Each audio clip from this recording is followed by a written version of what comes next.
বাজে ধামসা বাজে মাদল বাজে আয় তোরা রে ছুটে জয়পুরেতে পুবালি হাওয়ায়। জয়পুরে শুরু হতে চলেছে অষ্টম বর্ষ জয়পুর উৎসব 2025, সাথে জয়পুর কৃষি মেলা 2025। এই বছরে উৎসবে এবং মেলাতে থাকছে বড় বড় চমক।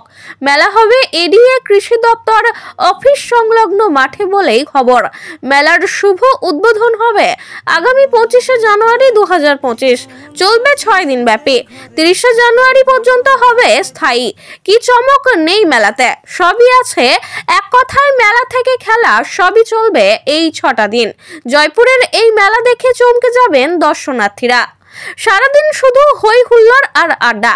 এই বছর জয়পুর উৎসব কমিটির পরিচালনায় জয়পুর উৎসব অন্য মাত্রায় জায়গা করতে চলেছে জঙ্গলমহল এলাকার। শুরু হয়েছে ড্রপ বক্স। সাংস্কৃতিক অনুষ্ঠানের নাম লেখাতে হলে যোগাযোগ করতেই পারেন আপনিও জয়পুর উৎসব কমিটি ও জয়পুর পঞ্চায়েত সমিতির সাথে দেখা করতে পারেন।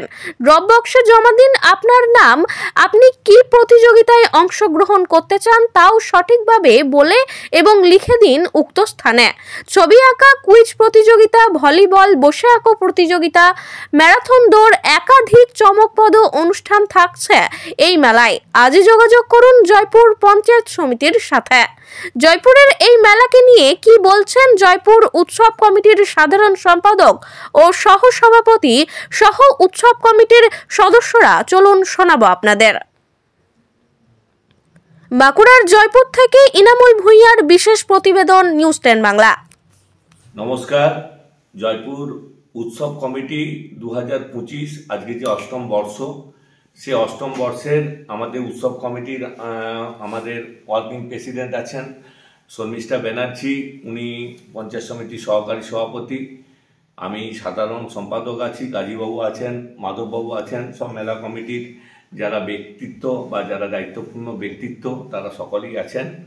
আমরা এবছর যে মেলা করছি সেটা 25 থেকে 30শে জানুয়ারি পর্যন্ত আমরা মেলা করছি। আমরা মেলার মাঠ হিসাবে বেছে নিয়েছি এডি অফিস সংলগ্ন যে ফুটবল মাঠ, সেই মাঠে আমাদের এই অষ্টম বর্ষের যে জয়পুর উৎসব এবং কৃষি মেলা একসঙ্গে দুটোকে টাই আপ করে আমরা করছি।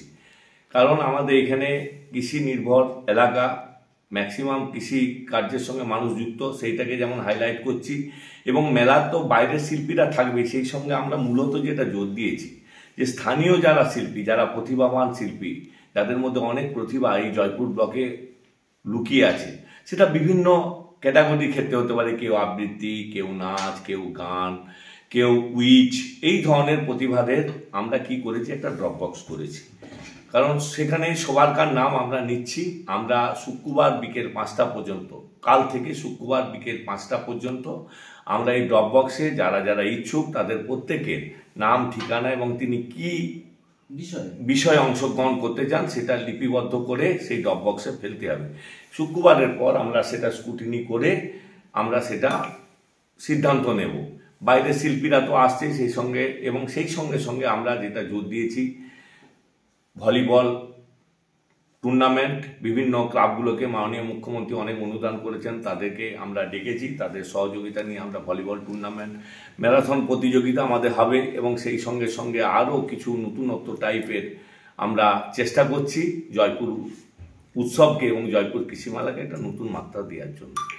আর আগামী দিনে কোন কোন শিল্পী আসছে, মেলার বাজেট কি, এবং মেলাতে আমরা আরও কি কি আকর্ষণীয় জিনিস আমরা করতে চলেছি, সেটা সেই জয়পুরের কৃষ্টি সংস্কৃতি কালচারকে কিভাবে তুলে ধরবো, সেটা আমরা আগামী দিনে প্রেস বিজ্ঞপ্তি করে উৎসব কমিটির সকল সদস্যকে নিয়ে আমরা সেটা করব।